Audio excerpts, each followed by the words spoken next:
la ville Pacha, au nord-ouest de la ville. C'est l'une des lignes de front qui divise Alep en deux. En face, le quartier est toujours acquis au régime de Damas. Vive l'armée libre!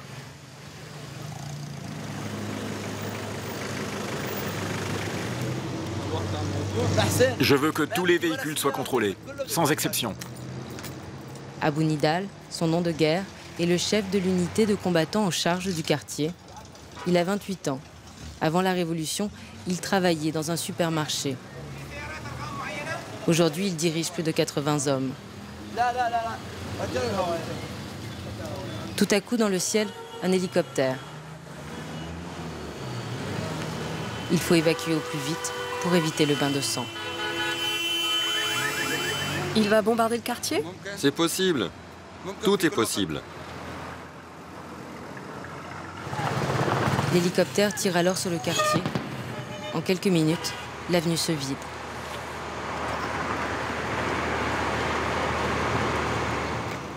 Ils vont lâcher des bombes. Après l'hélico, il y a toujours des bombes.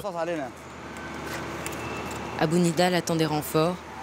La batterie anti-aérienne, la Douchka, une arme russe des années 50. Il y en a une dizaine à Alep, des prises de guerre à l'armée du régime.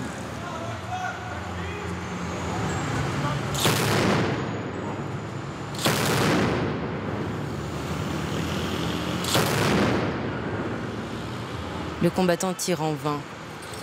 L'hélicoptère poursuit sa ronde mortelle dans le ciel d'Alep. Nous, on est là pour protéger les habitants, les enfants, et les empêcher de détruire le quartier de Boustan al-Pacha. Il y a déjà eu trop de ravages.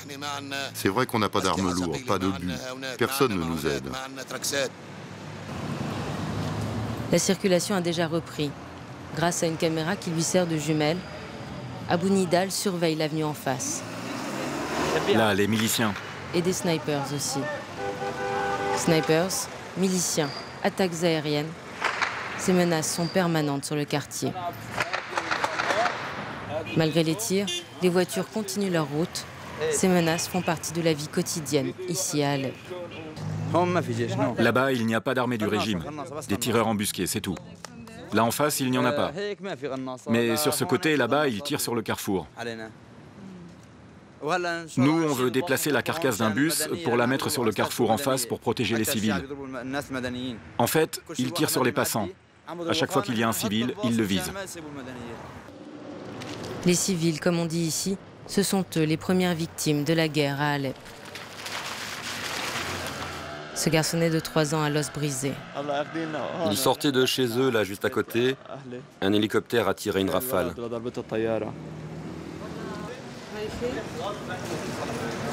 On a tous peur. Il n'y a aucune issue. C'est partout pareil. Dans cet hôpital, de l'autre côté de la ville, chaque jour est plus meurtrier que le précédent. La mort est devenue familière, trop familière. Les taxis servent de corbillard. Cette fillette de 8 ans est morte chez elle, sous les bombes, une demi-heure plus tôt. À Boustan al-Pacha, sur la ligne de démarcation, une famille est venue récupérer quelques objets dans son appartement en ruine. Il ne reste pas grand-chose, une chaise, quelques cahiers d'écoliers. Les obus ont détruit mon appartement, tout l'immeuble a été détruit. Toute la Syrie est en train d'être détruite par les bombes. Ce sont des actes terroristes du régime. Oui, c'est l'armée du régime qui fait ça. Ou plutôt, ce sont les avions au service du régime. Ce sont eux qui bombardent, qui tuent des enfants. Comment nous, les gens, on peut se défendre contre ces avions? C'est impossible. Sur la ligne de front, dans le quartier, les moments de répit sont rares. Les combattants sont en poste à chaque coin de rue. Pendant quelques minutes, le poste couvre les tirs des snipers. Cette voiture cherche à éviter les balles. Elle passe le carrefour très vite, s'arrête pour le prochain. Mais là, des explosions. Et ce bourdonnement si particulier celui des avions de chasse. Et de une. Les bombes sont tombées au bout de la rue voisine. Ici, de nouveau, c'est la panique. Une nouvelle attaque aérienne. Les tirs en l'air sont inutiles, les combattants sont impuissants. Il n'y a nulle part où fuir.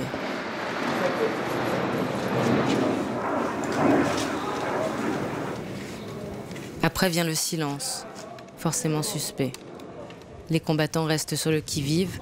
Ils savent qu'à tout moment, les avions qui sèment la mort peuvent revenir.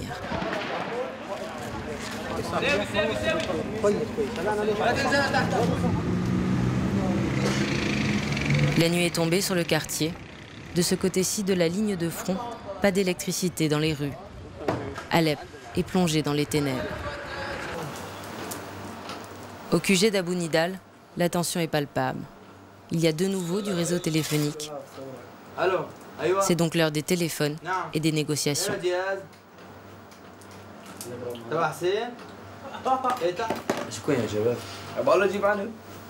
Pourquoi tous ces téléphones? C'est pour négocier avec les familles des miliciens. Les Chabiyas qui n'ont pas de sang sur les mains, on négocie une rançon avec leur famille. Mais il faut aussi qu'ils arrêtent d'être des miliciens.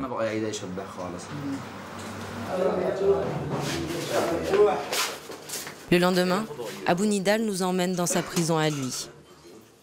À Alep, chaque unité a ses propres prisonniers. C'est l'une des principales sources de financement pour de nombreuses unités de l'armée libre à Alep. Les rançons varient selon la richesse des familles et la valeur du prisonnier, jusqu'à plusieurs milliers de dollars pour certains. Ici, 2 prisonniers sont alaouites, la confession de la famille Assad au pouvoir. À Alep, les alaouites sont peu nombreux et souvent partisans du régime. Celui-ci est membre du parti Baas, c'est évidemment suspect. Alaouite ou sunnite, pour moi c'est pareil. Bachar al-Assad, lui, il instrumentalise la religion et les divisions. Moi je ne veux pas de ça, nous on fait pas ça. Il est alaouite, mais c'est d'abord un Syrien. En fait, on le garde pour pouvoir l'échanger contre nos hommes. Le régime accepte d'échanger des prisonniers? Seulement les alaouites, pas les sunnites. L'homme à la chemise blanche, lui, est un Mordeli. Ce n'est pas une religion, il est sunnite. Les Mordeli, c'est une grande famille de miliciens à Alep. C'est Chabiha qui font la loi au nom du régime. Ils tiennent les barrages, ils volent, ils violent les femmes, ils arrêtent les gens. Ils tuent aussi ceux qui manifestent. C'est de l'oppression pure et simple. Moi, je suis un Mordeli et je te le dis franchement, c'est comme ça que ça se passe. Toi, tu ne fais pas ça? Que Dieu m'en soit témoin. Pour Abou Nidal, les informations récoltées auprès des prisonniers sont précieuses. Tous ne parlent pas, mais leurs portables sont des mines d'or. Grâce à eux, ce jour-là, 2 hommes ont été arrêtés lors d'un contrôle de véhicule. Là, à l'arrière de la voiture, 2 hommes des services de renseignements ennemis. Une bonne prise pour Abou Nidal. Pour l'heure, il est tout à sa prochaine opération. Il vient de récupérer un lance-roquettes neuf et une mitrailleuse lourde auprès d'une autre unité de l'armée libre. Un emprunt pour la journée. Au marché noir, une seule roquette coûte près de 1 200 €. C'est la moitié d'un an de salaire moyen ici en Syrie. Abou Berra, lui, était étudiant avant la guerre, mais il s'est pris au jeu des armes. Abou Nidal lui laisse le soin de vérifier la mitrailleuse à Abou Mahmoud, le lance-roquette. Lui s'y connaît vraiment, il a déserté l'armée il y a quelques mois. Il y a quelque chose là-bas? Franchement, je peux pas te dire. Il y a eu des tirs, c'est tout ce que je sais. Avant l'opération, il faut aussi aller repérer les positions ennemies. Nous nous enfonçons dans les ruelles, au-delà des positions des hommes d'Abou Nidal, jusqu'à celles de l'ennemi, ici, tout au bout de la rue. Pas de barrage ennemi en vue. Recule, recule. Avec la vitre arrière brisée, on va se faire repérer. Ici, nous sommes dans la zone grise de la ligne de front. Ni libre, ni ennemi. Tout peut arriver. Une rue plus loin, et nous voilà en territoire un peu moins hostile. Moi, selon mes informations, ils ont mis 4 chars à Midan. Midan, c'est le quartier voisin. Abou Nidal et ses hommes cherchent à le prendre depuis 12 jours. L'attaque est lancée depuis le toit d'un immeuble. La mission, tirer 2 roquettes sur le QG de l'ennemi en face. Grâce à des impacts dans le muret, le tireur peut atteindre l'ennemi. Là, un blindé. Mais la position est déserte, l'ennemi est invisible. Les snipers aussi.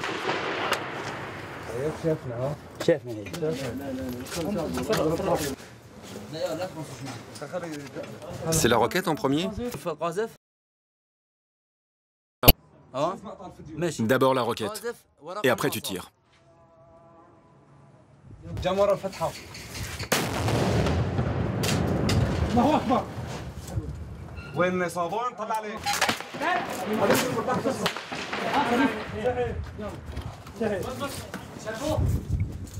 Il tire sur nous, on se replie.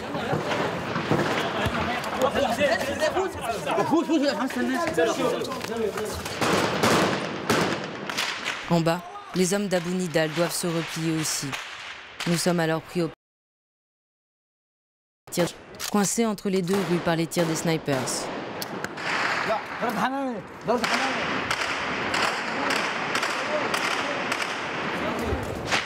Abu Nidal veut créer une diversion. Il faut absolument se replier. Il craint les chars. Alors très vite, il faut risquer le tout pour le tout, couvert par les combattants plus hauts.